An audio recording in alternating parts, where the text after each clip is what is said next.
Bonsoir, d'abord, excusez-moi pour ce contretemps. Je tiens tout d'abord à remercier Nicolas Don et l'Institut français qui nous accueille pour ce moment d'initiative citoyenne, qui est un moment unique de la campagne, et donc je trouve que cette initiative est tout à fait heureuse. J'ai l'honneur de présenter la liste qui s'appelle l'Union des Français de l'étranger en Roumanie et en Moldavie. C'est une liste qui est soutenue par l'UFE Monde. Vous avez la deuxième slide. Donc l'UFE, c'est l'Union des Français de l'étranger.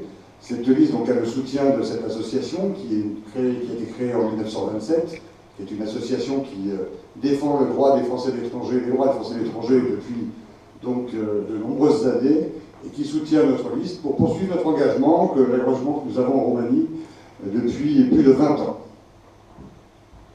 J'aurai l'occasion, donc moi-même, je m'appelle Benoît Méran, pardon, je me présente.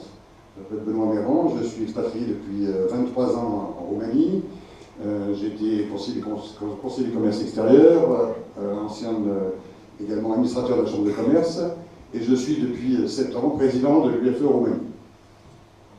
Je présenterai bien sûr mes colistiers à la fin de la présentation. Être conseiller consulaire, c'est avant tout, je ne vais pas rentrer dans le détail de toute la présentation, parce que le temps est assez court, mais c'est surtout défendre largement les intérêts des Français de l'étranger. Je crois que c'est très important, effectivement, que vous ayez des élus de proximité qui connaissent bien le pays et qui connaissent bien vos attentes. Donc, je vais vous présenter le programme, qui est le programme issu de plus de 20 ans d'expérience en Roumanie et qui répond surtout aux demandes et aux besoins des Français que j'ai pu rencontrer partout dans le pays, en Roumanie et en Moldavie. Le premier point concerne les démarches administratives. Beaucoup de compatriotes nous interrogent pour nous dire qu'il faut effectivement simplifier les démarches administratives, faciliter l'accès, par exemple, l'accès au e-consulat, j'ai un petit trou, désolé, non, faciliter l'accès effectivement à la e-administration, voilà, je cherchais le terme exact, pour pouvoir effectivement faire vos démarches plus facilement. Je prendrai un exemple. J'ai rencontré un Français qui habite à Timișoara.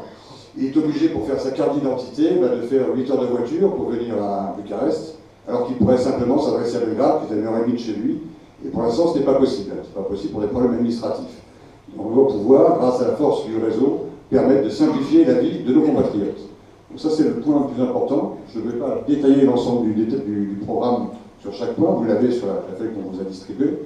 Et le deuxième volet du programme, maintenant, concerne l'éducation. C'est un point très important pour nous, l'éducation, puisque depuis plus de 10 ans, je participe aux commissions consulaires concernant les bourses scolaires. J'ai soutenu, étudié et soutenu plus de 700 dossiers, et je souhaite poursuivre cet engagement, sachant que je m'aperçois que, année après année, le montant des bourses scolaires diminue régulièrement, et il est très important d'arriver à maintenir cette aide qui permet un accès à tous nos compatriotes au lycée français.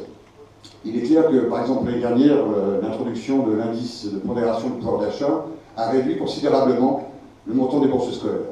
Il faut revoir cette réforme et refuser, effectivement, que le montant diminue régulièrement. Je pense qu'il est anodin ne puisse pas inscrire son enfant à l'école française pour des raisons financières. C'est le sens de ma démarche. Nous voulons également faciliter la création de classes francophones, que ce soit à Cluj, à Iași, à Timișoara, à Chișinău, à Pitești, où des besoins ont été recensés. Le troisième volet de mon programme concerne l'emploi, la formation et la dynamique économique. Aujourd'hui, à Bucarest, il n'y a pas de commission emploi-formation, telle qu'elle existe dans certains pays. Et donc, je propose de créer cette commission qui permette d'aider les compatriotes qui ont des problèmes de recherche d'emploi, de pouvoir les aider avec les acteurs économiques présents en Roumanie. Donc, les acteurs économiques présents, c'est bien sûr avec la Chambre de commerce, avec les conseils du commerce extérieur de la France, avec UbiFrance, permettre un meilleur accès à l'emploi. Le quatrième volet du programme concerne l'accès à la santé et à la sûreté. L'accès à la santé est primordial. Beaucoup de compatriotes ne peuvent pas s'inscrire à la CFE, la Caisse des Français de l'étranger, qui a été créée d'ailleurs par l'UFE et qui est co-gérée avec l'ADFE, avec les conseillers de l'ADFE et de l'UFE. Cette Caisse des Français de l'étranger est une caisse très bénéficiaire, qui n'a pas de problème de financement, Et pour autant, quand on veut s'inscrire pour une première fois, qu'on n'a pas été couvert par le système social, on est obligé de payer des années de retard de cotisation non effectuées. Je propose la suppression de ces années de retard qu'on doit payer à l'inscription, qui limite l'accès aux soins et l'accès à la santé à tous nos compatriotes.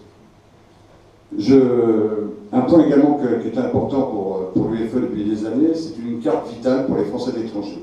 La carte vitale pour les Français de l'étranger, c'est une revendication que nous avons depuis longtemps et qui va être mise en place. Et cet été, logiquement, en juillet, en mois d'août, nous aurons tous droit à avoir une carte vitale qui permettra de nous faire soigner en Roumanie ou en France. C'est une avancée obtenue par l'UEFE. Le cinquième point, et dernier point de mon programme, concerne la culture et le rayonnement de l'action culturelle. J'ai pu, au cours des nombreuses visites que j'ai faites en province, voir les différences de niveau entre les alliances françaises et les instituts français. Je ne donnerai qu'un exemple. Par exemple, l'alliance française à Burecht est dans un état lamentable. Il est important que les moyens soient bien répartis, que les moyens soient soutenus, que les instituts et l'alliance soient préservés pour une meilleure communication de la culture française. C'est une demande qui est faite, bien sûr, sur tout le territoire, et ça, c'est assez essentiel. Une proposition qui est faite également, c'est la création d'une carte culture pour tous les Français de l'étranger, pour permettre d'avoir accès aux données numériques qui sont assez importantes d'ailleurs, pour pouvoir avoir accès aux informations des instituts qui sont online, que souvent on ne connaît pas très bien. Et par exemple, dans 2 jours, il y a une conférence d'un sismologue français qui vient parler des risques sismiques dans cette même salle. Jeudi soir, d'ailleurs, je vous invite à venir, ce sera certainement très intéressant. Il est important de connaître le contenu et le programme des instituts et des alliances françaises dans le monde. Pour mettre en place ce programme, notre force, c'est d'abord notre réseau. C'est aussi une équipe. Donc avec Vanessa, qui est deuxième de liste, qui est mère de 2 enfants, qui sont inscrits au lycée à Madenoy, qui est dans la salle, voilà, qui également travaille avec Philippe Dupré, à ICELA, que vous connaissez tous. Le troisième de liste, et c'est important pour nous, c'est une fierté, s'appelle Pierre Chambre. Il est directeur exécutif d'un call center à Chisinau, en Moldavie, et il était important que toute la circonscription soit représentée, et c'est pour ça que je suis fier de conduire une liste où un représentant de la Moldavie est présent. Le quatrième de liste, il s'agit de Ghislaine, qui est également dans la salle, qui est mère de famille, de 2 enfants, et qui a suivi son mari, expatrié chez Renault, depuis 3 ans, 2 ans, quoi. 2 ans, voilà. Et elle participe également, bien sûr, aux événements qu'organise l'UEFE. J'ai oublié de dire que Vanessa était la secrétaire générale de l'UEFE Roumanie. Le cinquième de liste s'appelle Frédéric Bigrou. Lui, il est un pur fruit du lycée à Denouaille, puisqu'il a fait toutes ses études ici.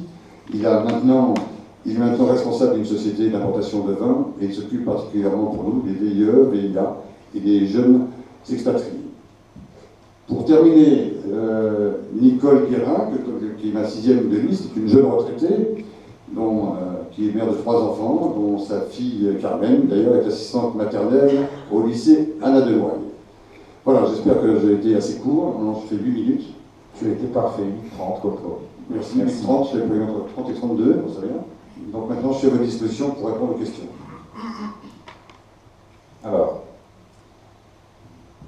je dis ça. Levez bien le bras, s'il vous plaît, parce qu'on a du mal à vous voir. Ici, s'il vous plaît. Allez, prenez le micro, J'ai dit qu'un de vos points de programme, c'est de développer un réseau de pilotiers. À ce que je sache, ce réseau existe déjà en quoi développer ce réseau. D'accord. Donc j'ai, dans le slide qui est passé, il y avait marqué développer et former les îlotiers. C'est une question très importante. Aujourd'hui, il manque des îlotiers, par exemple. Il manque des îlotiers dans le secteur 1, particulièrement. Et les îlotiers ont quel rôle? Ils ont un rôle de prévention pour connaître la population locale, pour pouvoir les aider en cas de difficulté et de risques sismiques. Les risques sismiques sont assez importants en Roumanie. Donc, ce réseau, pour l'instant, existe, mais il est sous-développé et en général, ils sont mal formés. Bien sûr que l'objectif, c'est d'aider le consulat à pouvoir avoir des îlotiers plus performants. Deuxième question. C'était pour remettre les choix en place ou c'était non, c'était pour remettre les choix en place non. Allez-y, c'est fait pour. je n'ai pas développé tous les points des programmes, je n'ai pas de temps, je n'ai pas développé tous les points des programmes, mais vous pouvez les retrouver donc, sur la feuille qu'on a distribuée, et je serai très heureux d'en parler avec vous après autour d'un verre. Merci de votre attention. On attend pour une deuxième question, pour respecter. Ben non. Merci d'avoir fait vite alors, du coup. Et on continue.